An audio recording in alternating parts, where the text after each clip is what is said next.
Welcome to episode number 21 of the I Love Kelowna Podcast.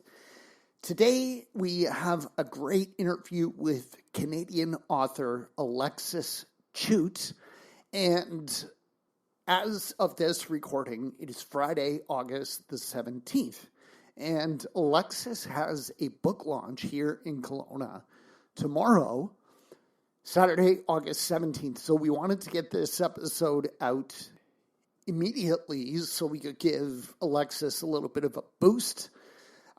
This book launch, it's for her brand new book called Above the Star, and it's a fantasy novel. She says it appeals to all demographics. If you like fantasy novels and if you like adventure and a little bit of magic, you're going to love this book.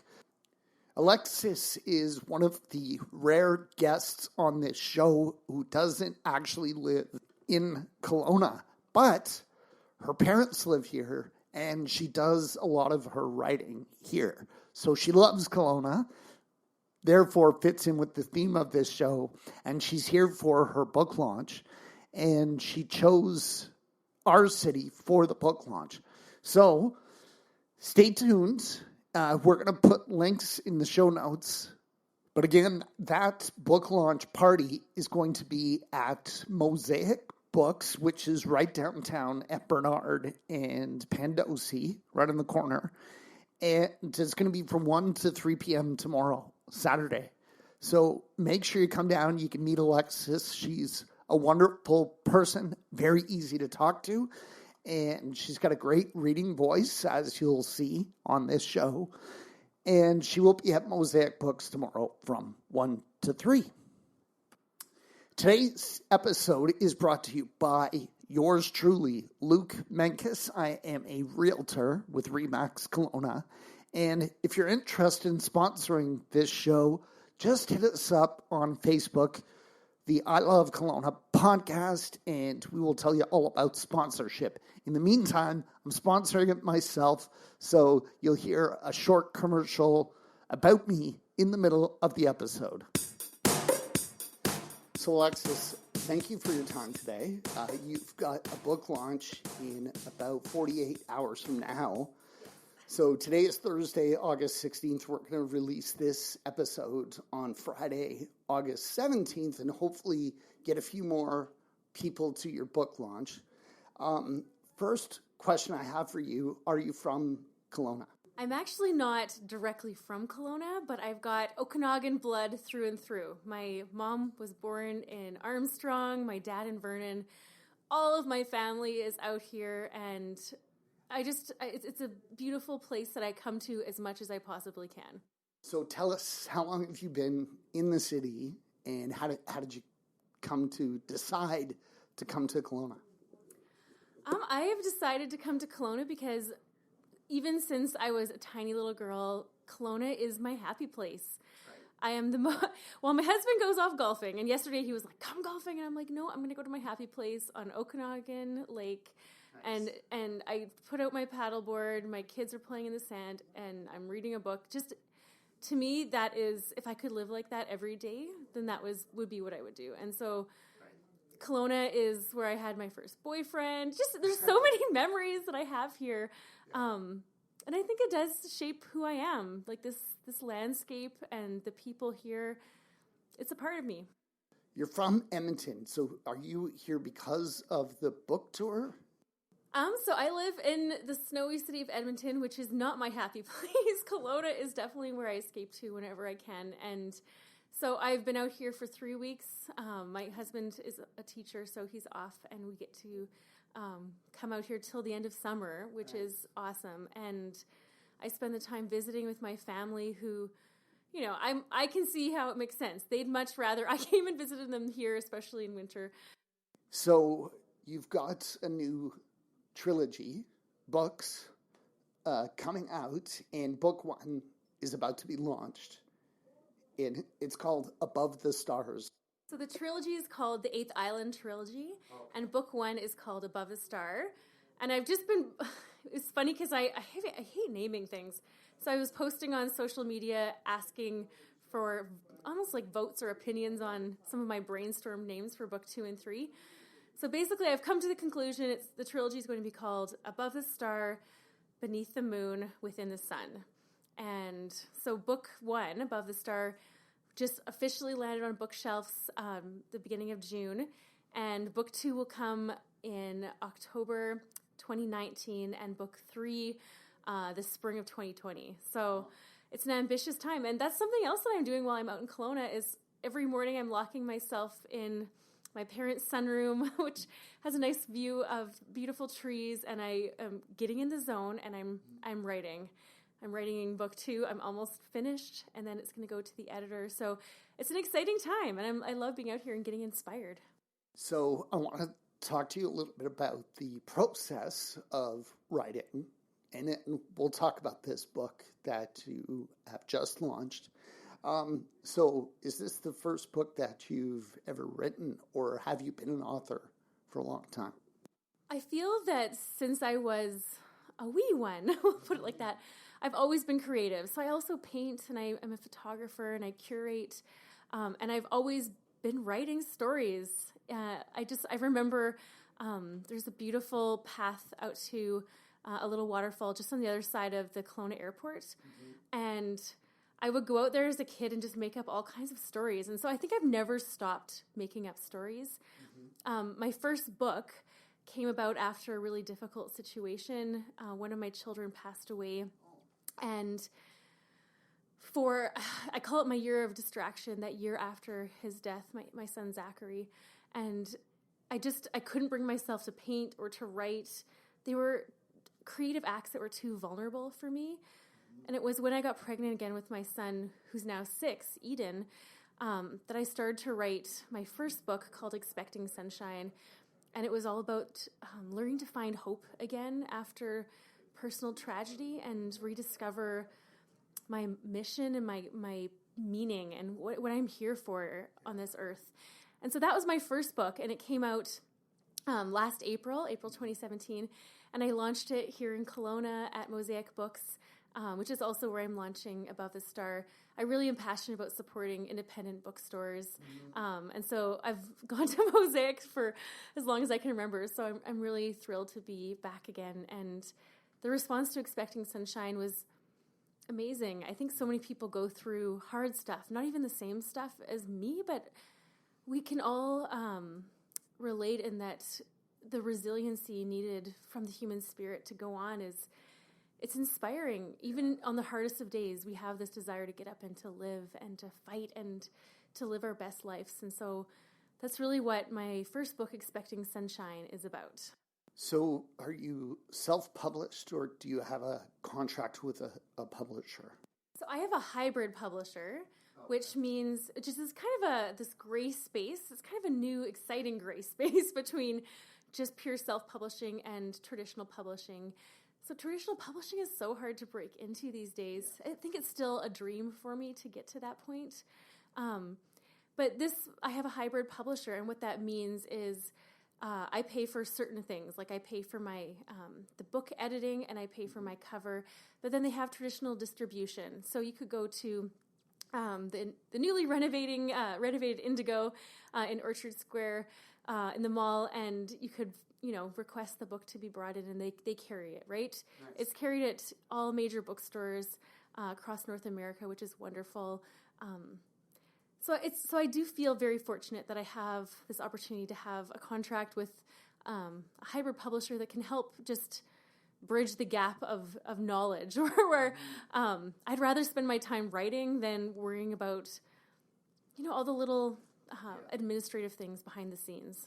So they help and guide you, and they provide like a framework of here's how we're going to distribute, and you have to bear some of the costs up front. But that sounds pretty interesting. So tell us about book promotion, because I know I've read books that were very famous, really big sellers, and I didn't care for them. And then I found books that are kind of hidden gems that I loved. And it seems to me kind of hit and miss. Like, how do you promote your book besides like the book signing? How do you get the word out there? to get people to take a look at it and hopefully fall in love with your writing? Well, that is just it. The book promotion is a magic art all of itself. I write about magic in my novel, but the magic of especially trying to get word of mouth. If you ever sit beside me on an airplane, you're going to guarantee that I'm going to give you a book. I find that just interacting with people and planting little seeds. Nice. I try to visit schools as much as I can and do readings. I love inspiring people, whichever age demographic they fall into. I find that kids can be so cool and perceptive. Like I've gone and read parts of Above the Star, which has a little bit of some little scary scenes, but I've read it at an elementary school, and these little kids are just enraptured by storytelling and oral storytelling. Reading it out loud is so cool. And so I try to be as creative as possible, not only with writing the book, but in promoting it. So what that looks like practically for us folks in Kelowna is at the book launch party. So being a visual artist, I am going to be painting, doing the body art on one of my friends, and she's going to become one of the characters, one of these different races from the book. So she's going to be sort of trolling the street in front of Mosaic Books, pulling people in. I've got a really cool scavenger hunt that kind of weaves through. You have to use your creative thinking because there's some riddles and some things you have to find throughout the bookstore. So I just try to make it fun. Like, I personally am an adult, but I'm a giant kid. And I think that the more that we can just embrace our youthful nature and enjoy life, that makes it fun. That makes every day worth living. You don't have to be bored, You just use your imagination. And I do feel like that's what my books are about. And that's what I try to encourage people through. So I hope that energy that I bring to everything I do can kind of be translated to more people reading. And I'm hoping that you're going to read my book and you're going to feel like, oh, it's a gem in the rough as well. So right. Fingers crossed, right? For sure. Well, I'm going to start reading it tonight. So I want to talk to you a little bit more about the launch and about this book, but tell us a little bit about procrastination. Do you ever suffer from it, or are you one of these magical people that just has a 2-year plan? You get up every morning and the words just flow. Do you ever get writer's block? How do you deal with all that?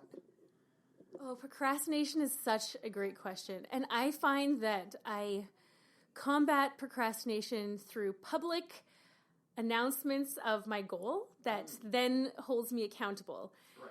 And it's actually sort of a horrible thing as well, because then you know that everyone's waiting for you for certain things. Yes. So most of my social media community know that right now I'm writing book 2 and 3 in the trilogy. And I'm actually doing a video series on YouTube called My 80 Days of Writing. And it'll wrap up, day 80 is August 31st. So I'm going to have finished book 2, the first full draft of that, probably about 90,000 words at the end of these 80 days.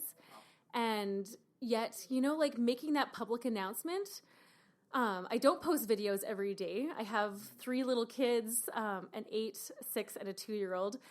So I post as many as I can. And even in the last week, I'm literally backlogged a week of videos. So I'm going to do, because I record myself writing. I do time-lapse videos myself writing. So that's what I did this morning. I sat down, I wrote for 3 hours straight, and I recorded it, and I'm going to do a compilation video, probably posting it tonight would be a good, that's going to be my goal. But I've had my stepdad and my mom get on my case. They're like, we haven't seen a video. Where's your videos? What's going on here? And I've had friends text me like, how's the writing going? And so I find for me, procrastination is combated through the harassment of my friends and family. And so being public with your goal and being intentional and diligent from there. And then I feel like part of it gets down to just sitting in the chair and creating that routine. So when I'm in my, zone, I have my incense going. I like to sit somewhere where I can have a view, so I can, right now I'm in Kelowna, I'm looking out at the beautiful, forest of trees. I need to have quiet. My kids need to be taken care of. I need to know that they're not going to, attack me, which they do attack me in many of the YouTube videos I've posted. Yeah. But just creating that routine, and I think support of friends and family, like my husband, he helps me make the time. Yeah. And so there's some amazing programs called Write or Die, which if you're wanting to write a book, I really recommend Write or Die, because it basically is a procrastination thwarting program. So you decide, okay, I'm going to write for an hour, say, and my goal is to write, let's say, 1,000 words in that hour. Okay. So you type in those two things, and then it starts kind of like a time clock and a word clock that go together. And so you can see when your word count is falling behind the time. Mm-hmm. And it basically, this Write or Die, it shuts out all your internet, everything else, so nothing pops up. And if you stop writing or slow down, the screen will slowly turn red. And if you stop completely for, like, say, a minute or 2 minutes, it will start to delete your sentences. So things like that really help the procrastination. It's just creating the atmosphere, creating the accountability, and setting yourself up for success. Yeah. That's how because I think writer's block bites everybody in the butt. Mm-hmm. No matter maybe any kind of profession, you have kind of blocks that come up. But really it's like setting your heart towards your goal and creating a lifestyle that makes sure that you can get where you want to get. And that's so important. There's a book I'd like to recommend to you as well. It's called The War of Art. So it's a play on the words of The Art of War, which was an ancient military strategy textbook, but it's called The War of Art. And it's about someone who is in the creative business and dealing with writer's block and procrastination and so on. And the main point I got out of that book was he kind of views it, you have to kind of view it as a job, even though it's a job you love and it's fun and it feels great to get the creative juices flowing. There are days that you don't feel like that. And so just how to mentally kind of view that. So inspirational views makes sense, right? Kelowna, we've got beautiful scenery. It sounds like you've got that at your parents' place. What do you do when it's middle of winter in Edmonton? You don't have something that great to look at necessarily. Hey folks, we'll be right back after a quick word from our sponsor. Many of you don't know me or you haven't heard my story. I'm Luke Menkes, and I'm a realtor with Remax Kelowna, and I love what I do. People often ask me if I have any regrets about moving here in 2011, and I always say, yeah, I've got one regret, and that is that I didn't move here sooner. When I came here, I didn't know anyone. I didn't know the neighborhoods or anything or anyone besides my daughter, who was 6 years old at the time. So I know what it's like to come to Kelowna and not know anything. But now I am an expert, and I have helped well over 100 single people, couples, families, and investors with their real estate needs here in the Okanagan. If you're new to our beautiful city, I can help you get connected with great lawyers, dentists, carpenters, landscapers, swimming pool installers, you name it. I have good relationships with professionals in many, many categories.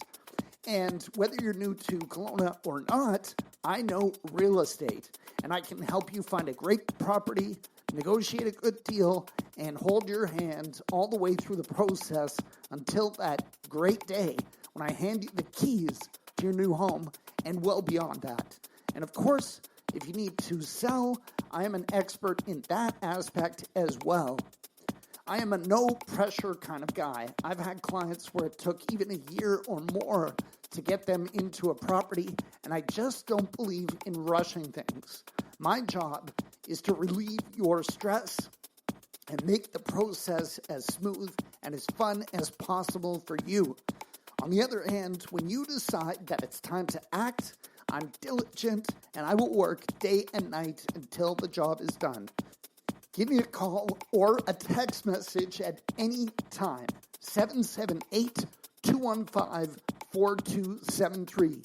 Again, that's 778-215-4273. 778-215-4273 to chat with me at any time about Kelowna real estate.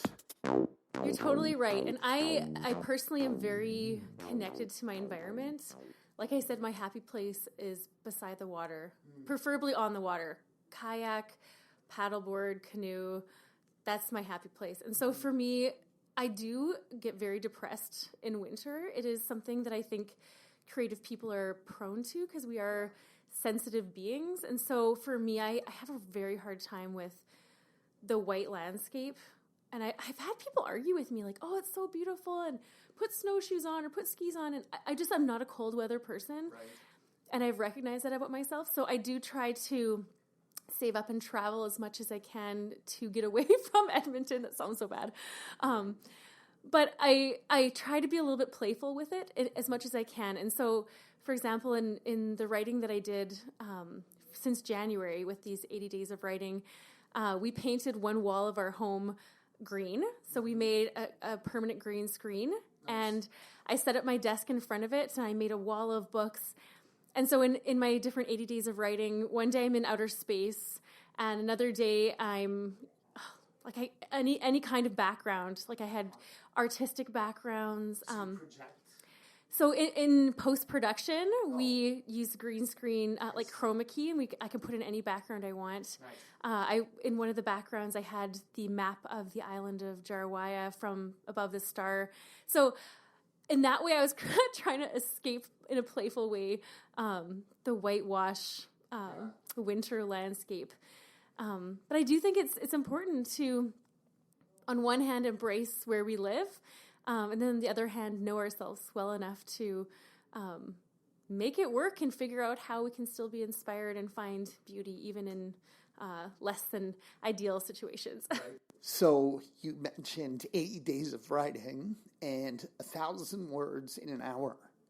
And are these books about 80,000 words? And so are you writing for 80 days straight, 1 hour a day? Or just break it down for us how a book gets produced. So I, since being out in Kelowna, I've kind of stumbled into a nice rhythm. Actually, just this morning, I passed the 100-hour mark. So now I've written book 2 for 102 hours and 50 minutes. Mm-hmm. And that has been spread out since the beginning of January. Mm-hmm. I try to write as many consecutive days as I can, not weekends. But life happens. Right. And my family got the flu and it was miserable, and I couldn't pull myself out of bed at that point, So I try to be as graceful and compassionate with myself as I can during this season of intentional goal writing as much as I can. But yeah, so being out here in Kelowna has been lovely because I have found a beautiful rhythm. And so I'm writing about 2.5 hours every day, and I'm getting just over 2,500 words-ish every day. So my finished book, Above the Star, it's after editing, after I've cut out, all the not necessary words. It is just over 80,000 words. So I think that's sort of my goal, is to keep it a similar length. Yeah. Like I'm reading my daughter the Harry Potter series, and book 1 is 300 pages, and by the end of the series it's like 750 pages. So I think I'm trying to keep a more steady rhythm. But also in the book there are illustrations that I paint. My undergraduate degree is in visual arts, so I'm an artist as well. And so there is one character named Ella, and she is a 14-year-old girl.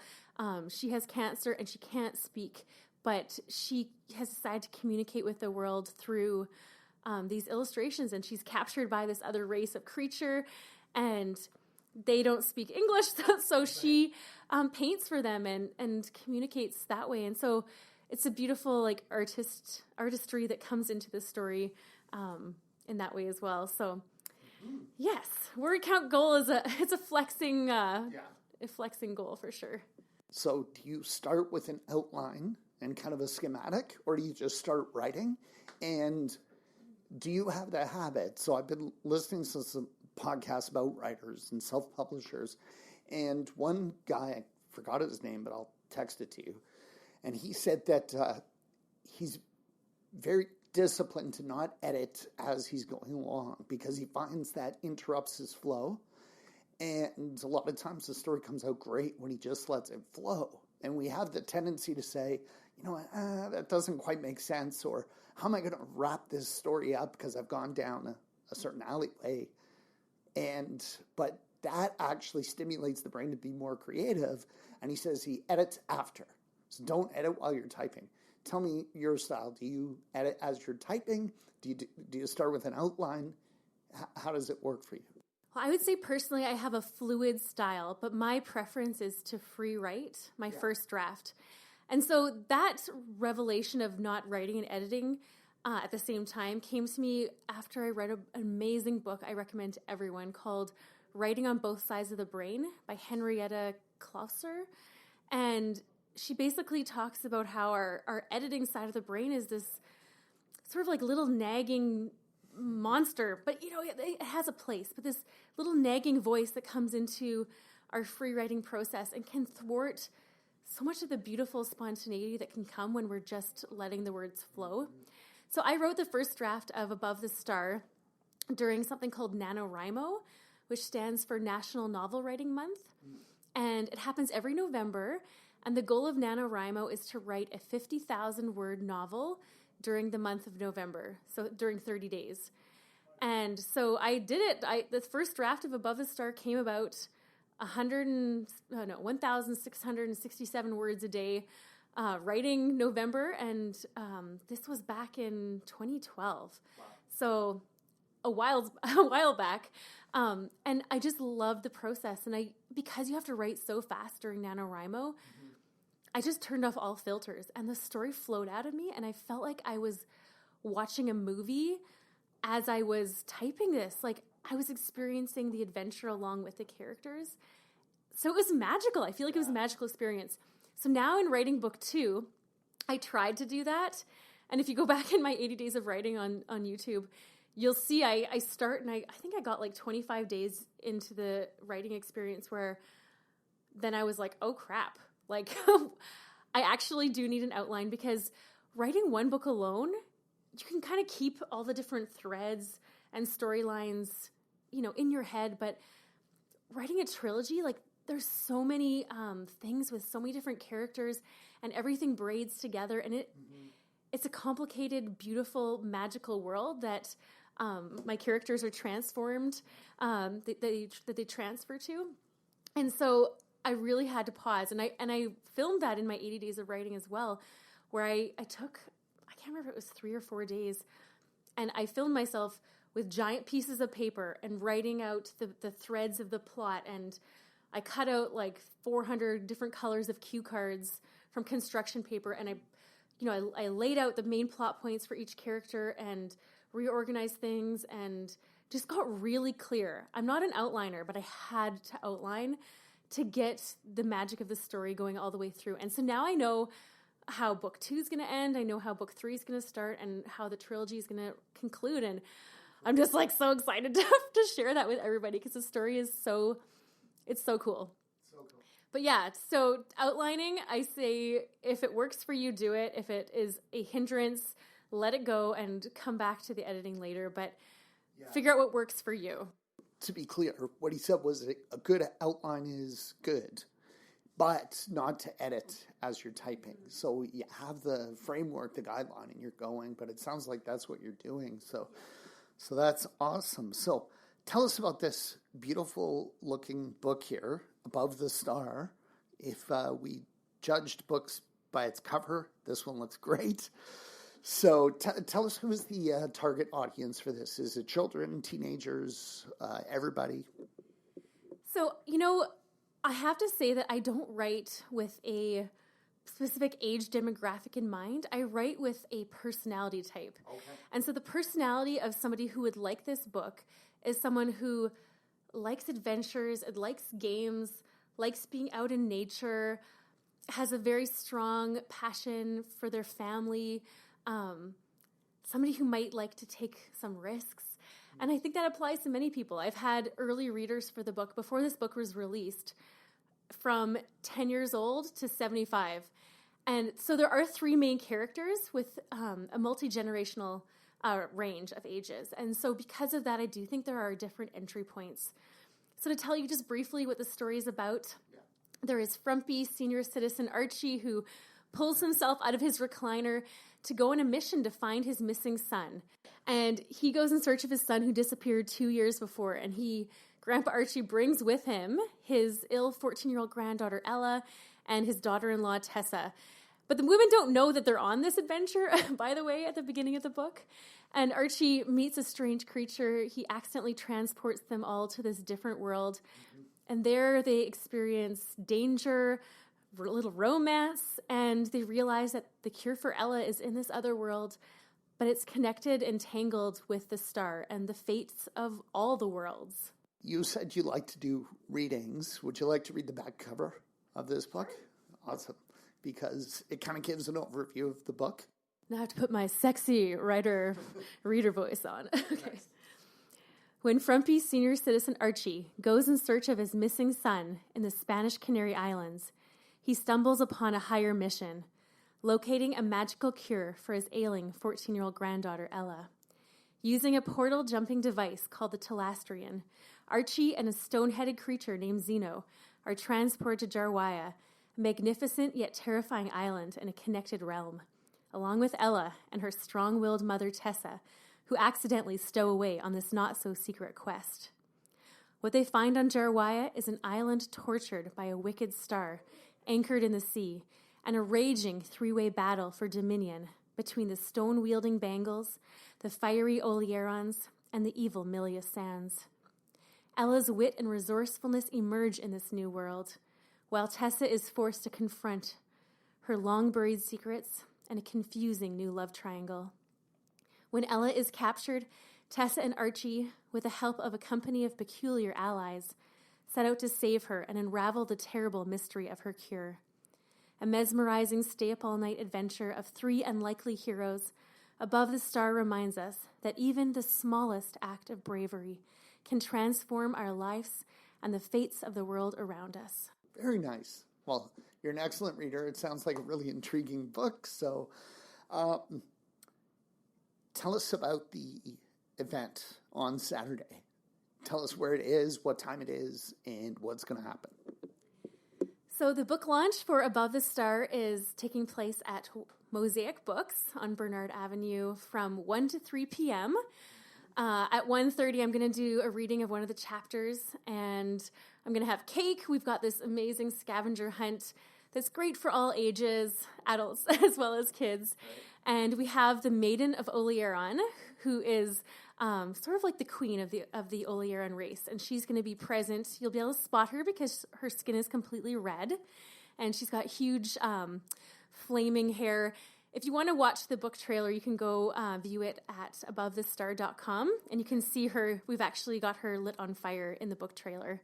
I'm not sure Mosaic Books will let us do that in the bookstore, but it's going to be a really fun afternoon, and I'll be signing books and talking to people and taking pictures. So, yeah, please join me. So if someone can't make it, or if they're hearing this podcast after the fact, which is quite possible, what's the best way to find out more about this book and buy a copy? Mosaic Books will have some books in stock at the store, and you can order it from any place you want. Indigo Chapters, okay. Barnes & Noble, Amazon. And if you did want a signed copy from me, you can order it from Alexis Marie Chute .shop. No, Alexis Marie. Okay, if you go to alexismariechute.com, Chute spelled C-H-U-T-E. Oh, my husband's going to kill me that I can't remember my own store website. There you go. So don't worry. But yeah. That's why we had it. So yes. So yeah, I have a store online where you can also order it from me, and I will sign it and mail it directly to you. All right. So I'm not sure how we got introduced to Alexis. My partner, Kara, says, here's who you're interviewing. Make sure you show up on time. And I just go. So, but what we do on this show is we ask you to nominate someone. Now, I know you don't live in Kelowna, but you know a few people. And is there someone in the city of Kelowna that you think is a fascinating person in any field of work that you would be interested in hearing from on this show in the future? Oh, yeah. So I have some really, really close friends of mine who live in Kelowna. They're Kelowna people at heart, and the wife's name is Sabrina Fedoric, and her and her husband, they have owned a gym. She rides horses. They are, boat people. They give back. They work with youth in the city here in Kelowna. And so I nominate Sabrina. She would be amazing. Thank you very much for coming on the show today. It's my pleasure. And I would love to connect with anyone who loves stories. You can find me on Instagram at alexismariechute.com and on Twitter at _Alexis_Marie. Reach out by email, info@alexismariechute.com. And I would love to connect. And I'm also very much about giving back where I can. And so I love going and visiting people at schools or nursing homes or anywhere that you can imagine having somebody come in and read a book. Yeah. Beautiful. Invite me out. Beautiful. Thank you.